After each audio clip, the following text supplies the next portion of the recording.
The phone buzzed against the oak nightstand, a harsh vibration that sliced through the silence of our darkened bedroom. It was 2:17 a.m., the red glow of the alarm clock casting jagged shadows across the rumpled sheets. My wife Elise wasn't beside me. The bed felt too large, the air too still, and that buzzing, it wasn't just a sound, it was a warning. 23 missed calls, her name flashing on the screen like a distress signal. My stomach churned, a cocktail of dread and something sharper, something I couldn't name yet. I grabbed the phone, my thumb hovering over the call button, when a text flickered through. "I don't need your permission to live, David. I'm done." The words hit like a fist to the chest. Done. Done with what, me? Us? The life we'd stitched together over 12 years, frayed but still holding? My mind scrambled, replaying her voice from earlier that evening, sharp and defiant. "I'm going out. Don't wait up." She'd been distant for weeks, her laughter replaced by clipped responses, her touch fleeting, like she was already slipping away. I'd chalked it up to stress. Her late nights at the law firm, the endless case files piling up on her desk. But now, staring at those words, I felt the ground shift beneath me. I stumbled to the kitchen, the cold tile biting my bare feet. Her favorite mug sat unwashed in the sink, lipstick smudged on the rim like a bruise. The house was too quiet, the kind of quiet that amplifies every creak, every whisper of doubt. I called her back once, twice, 3 times, no answer. My heart pounded, a drumbeat of panic and suspicion. Where was she? Why the cryptic text? And why, after weeks of detachment, was she suddenly desperate to reach me? The first red flag had come months ago, subtle enough to dismiss. A late-night text she'd swiped away too quickly, her smile tight as she muttered, "Just work." Then the new perfume, sharp and unfamiliar, clinging to her coat. The way she'd started locking her phone, a habit she'd never had before. I'd rationalized it all. Trust was the cornerstone of our marriage, wasn't it? But now those moments stacked like kindling, ready to ignite. I sank onto the couch, the leather creaking under my weight, and scrolled through her messages. Nothing unusual, just the usual banter with her sister, a few work emails.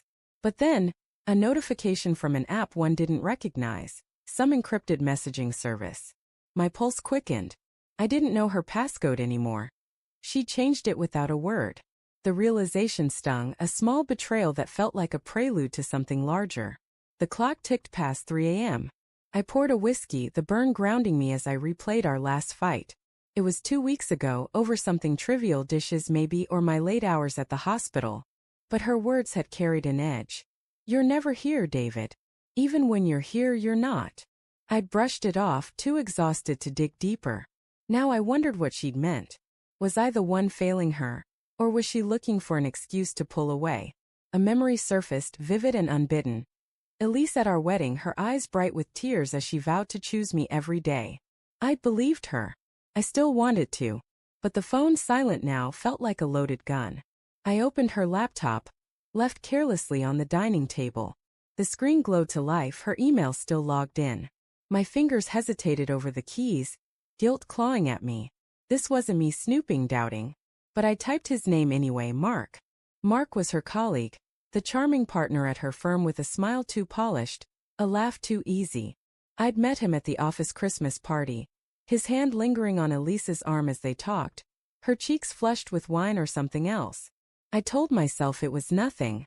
But there in her inbox was a thread titled, "Tonight." My breath caught. The emails were short, coded. "Meet me at 8. Usual place. Can't wait to see you." No overt promises, no explicit confessions, but the intimacy in those words was undeniable. My hand shook as I clicked through, each message a knife twisting deeper. The house felt smaller now, the walls closing in. I pictured her with him, his hand on her waist, her laughter spilling freely in a way it hadn't for me in months. Anger surged, hot and blinding, but beneath it, a colder current. Heartbreak. I loved her even now, even as the evidence mounted. I wanted to scream, to confront her. But part of me clung to denial, whispering she'd explain, she'd make it right. At 4:13 a.m. the phone rang again. "Elise." I answered, my voice rough. "Where are you?" "David, oh God, I..." Her voice cracked, frantic, punctuated by the hum of traffic. "I'm sorry. I didn't mean it. I'm coming home." "Where are you?" I repeated, sharper now. "Are you with him?" Silence. Then a sob. It's not what you think. Please just let me explain. Explain what? My voice broke, betraying the hurt I tried to bury. The texts? The emails? The fact you're not here at 4 in the morning. I'm at the pier, she whispered. Alone. I swear. I needed to think. The pier. Our place where we'd walked hand in hand after our first date. Where I'd proposed under a sky bruised with stars. The memory clashed with the present, twisting the knife. Don't lie to me, Elise. I'm not. David, please. I'm scared. Her voice trembled, and for a moment I believed her. But then I remembered the emails, the locked phone, the weeks of distance. Trust was a fragile thing, and mine was fracturing. I drove to the pier, the city a blur of neon and shadow. The air was thick with salt and regret as I spotted her, sitting on a bench, her coat wrapped tight against the wind. Her face was pale, eyes red-rimmed, but she stood when she saw me, her hands outstretched like a plea. David, I didn't cheat, she said before I could speak. I swear. Mark, he's been helping me. I was going to leave, but not for him. For me. Leave. The word was a punch. Leave me. She nodded, tears spilling. I've been drowning, David. The firm, the pressure, us. I felt trapped. Mark listened. He was a friend, nothing more. But I got lost in it, in the idea of starting over. Her words were a confession, but not the one I'd braced for. No affair, but a different betrayal. Her heart had drifted, and I hadn't noticed. I wanted to rage, to demand why she hadn't talked to me, but her broken expression stopped me. She was hurting too, caught in her own web of guilt and fear. Then why the calls? The text? I asked, my voice softer now, though the pain lingered. I panicked, she said. I went to the pier to think, to decide if I could stay. And then I realized I couldn't lose you. I called over and over because I was terrified you'd give up on me. We stood there, the waves crashing below, the truth raw between us. No infidelity, but a fracture all the same. Could we rebuild? I didn't know. But as she reached for my hand, her fingers cold but familiar, I felt a flicker of hope and fear. The real betrayal wasn't Mark. It was her silence and my blindness.